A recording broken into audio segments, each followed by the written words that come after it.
ओम शांति।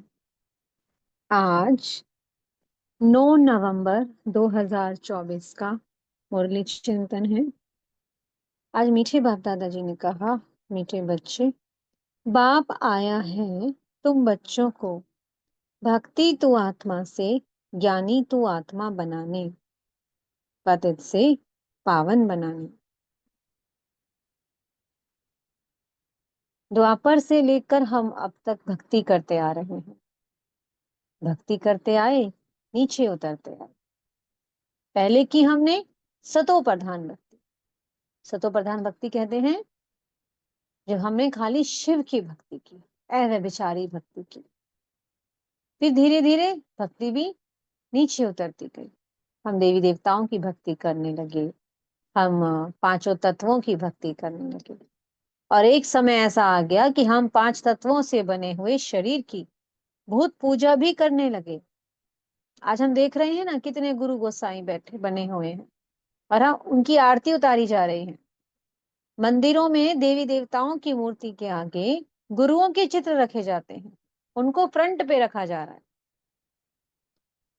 भाई है तो शरीरधारी ना, पांच तत्वों से बने हुआ है शरीर, और विकारों से पैदा हो रहे हैं। कोई योग बल से तो किसी का जन्म हो नहीं रहा इस कलयुग की दुनिया में। तो किसकी पूजा कर रहे हैं?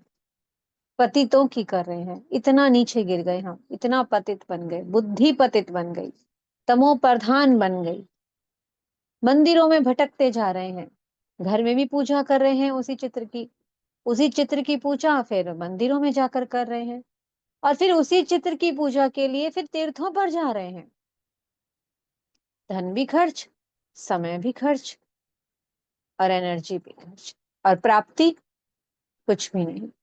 आत्मा नीचे उतरती जा रही है, और अब तो ये हाल हो गया है, आत्मा एकदम खाली हो गई है। बुद्धि बिल्कुल भी काम नहीं करती है।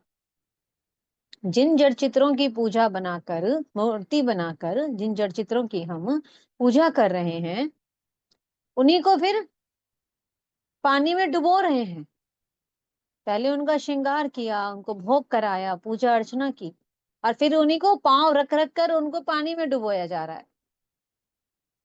तो कहाँ गई भक्ति? वो तब उस समय भावना कहाँ चली गई? जिनकी इतनी पूजा करी, जिनके चरणों में हमने सिर झुकाया, फिर उन्हीं के ऊपर पांव रखकर डुबो रहे हैं। बुद्धि बिल्कुल पत्थर बन चुकी है।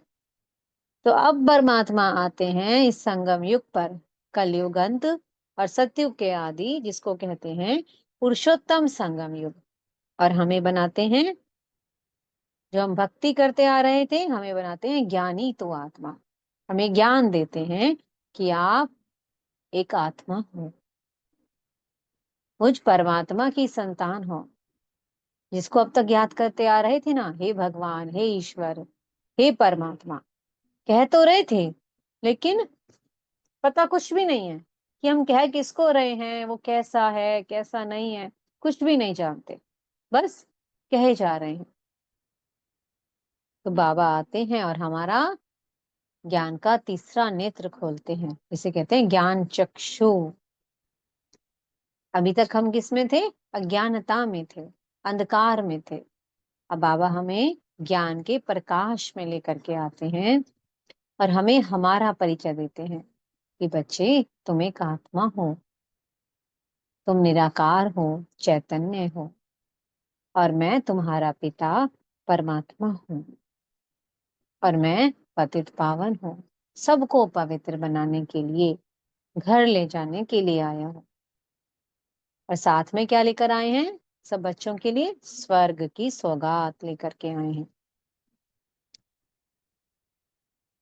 और फिर पढ़ाई पढ़ाते हैं एक हमें, कि जो इस पढ़ाई को पढ़ेगा वो स्वर्ग में जाएगा। तो वो भी निराकार है। अब आत्मा बोले कैसे? तो ब्रह्मा तन का आधार लेते हैं। तो बाबा ने कहा कि ज्ञानवान बच्चे किस चिंतन में रहते हैं? जिनको हमेशा यही चिंतन रहता है कि बाबा ने जो मुझे ज्ञान दिया है कि मैं आत्मा हूँ, मैं अविनाशी हूँ, मैं चैतन्य शक्ति हूँ, तो उनकी बुद्धि में ये ज्ञान हमेशा फिरता रहता है, टपकता रहता है। कि मुझ आत्मा ने पूरे 84 जन्म लिए हैं। अब ये मुझ आत्मा का अंतिम जन्म है। आत्मा तो हमेशा एक जैसी रहती है, कभी छोटी बड़ी नहीं होती। गर्भ में एक छोटा सा पिंड होता है, 5 तत्वों से बनी हुई मिट्टी का। उस पिंड में आत्मा प्रवेश करती है और धीरे धीरे वो शरीर का रूप धारण कर लेता है, बड़ा होता जाता है। लेकिन आत्मा का साइज वही रहता है। आत्मा कभी छोटी बड़ी नहीं होती। शरीर छोटा बड़ा हो जाता है। कोई लंबा है, कोई छोटा है, कोई कैसा है कैसा है। शरीर सबके अलग अलग है ना, लेकिन आत्मा सबकी एक जैसी है। आत्मा का रूप एक ही है, बिंदु, सितारा। तो आत्मा में सारा पाठ नुधा हुआ है। आत्मा ही आंखों से देखती है, आत्मा ही कानों से सुनती है, आत्मा ही इस मुख के द्वारा बोलती है। तो जिन बच्चों की बुद्धि में ज्ञान समझ में आ जाता है, उनकी बुद्धि में ये बातें चलती रहती हैं कि परमात्मा, मेरा बाबा, अब है ना ब्रह्मा तन का आधार लेकर आया है। वो खुद से बातें करनी होती है हमें इसमें। बाबा हमें खुद से बातें करना सिखाते हैं।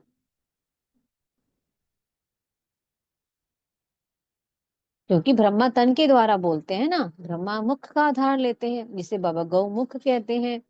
उसे भागीरथ कहते हैं कि भाग्यशाली रथ है, जिस तन का आधार खुद भगवान ने लिया।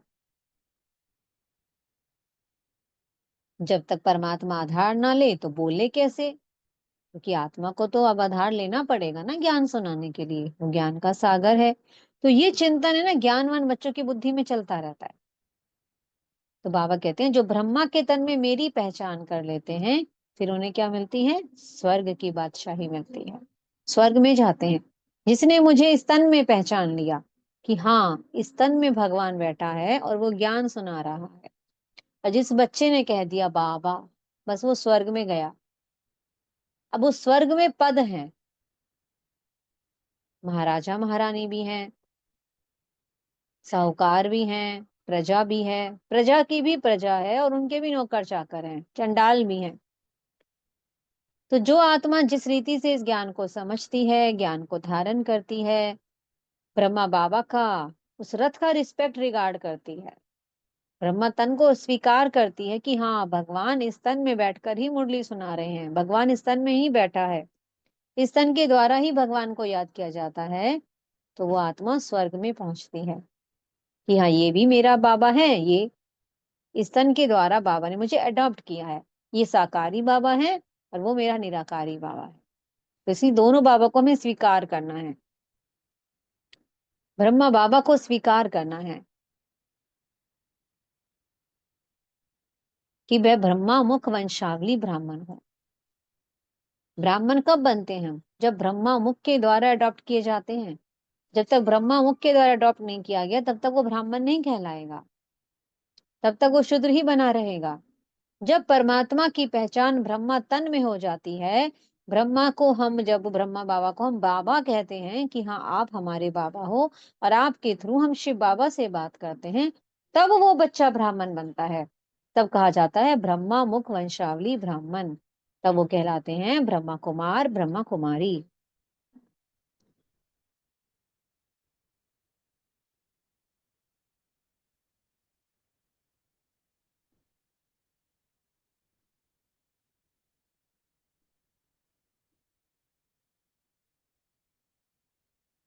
आज मीठे बाप दादाजी ने एक और बात समझाई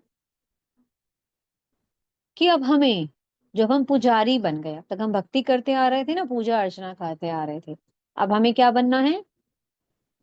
पूज्य बनना है। क्योंकि यहाँ पर कौन सी पढ़ाई पढ़ा रहे हैं भगवान हमें? बाबा में मनुष्य से देवता बनने की पढ़ाई करा रहे हैं। और देवता तो हमेशा पूजे जाते हैं ना, देखते हैं ना मंदिर में आज भी हमारे जड़ चित्र पूजे जा रहे हैं। तो हमें पूज्य बनने के लिए हम इस पढ़ाई को कर रहे हैं, और उस पूज्य बनने के लिए क्या चाहिए हमें? उस एक की याद में रहना है। उस एक की याद से उसके समान संपूर्ण निर्विकारी बनना है। कोई भी विकार ना हो, इच्छा मात्रम अविद्या बन जाए। इस देह से, इस देह की दुनिया से बिल्कुल ममत्व निकाल देना है। सिर्फ मैं और मेरा बाबा।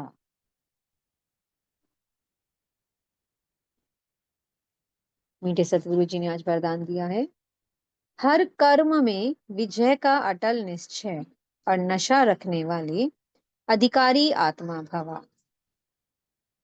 निश्चय में ही विजय समाई होती है। जब आत्मा को खुद पर निश्चय होता है, उस परमात्मा पर निश्चय होता है, और ड्रामा पर निश्चय कि हाँ, विजय मेरी कल्प कल्प हुई है और मैं ही हर कल्प की विजयी आत्मा हूँ। विजय मेरा जन्म सिद्ध अधिकार है। जब आत्मा इस नशे में रहती है, संपूर्ण निश्चय होता है, खुद पर भी, परमात्मा पर भी, और ड्रामा पर। बाबा कहते हैं 3 बिंदुओं का तिलक लगा, तो यही है वो 3 बिंदुओं का तिलक। इस निश्चय को ही बाबा 3 बिंदी का तिलक कहते हैं।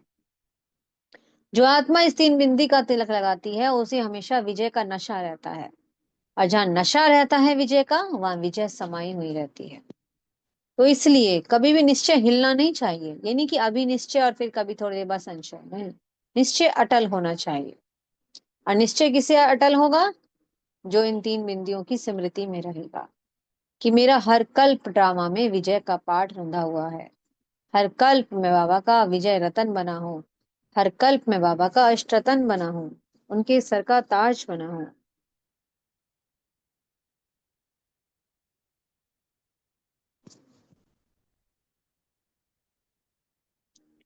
जिसको नशा होगा वही अधिकारी बनेगा, बाप के वर्षे का अधिकारी बनेगा, सर्व प्राप्तियों का अधिकारी बनेगा।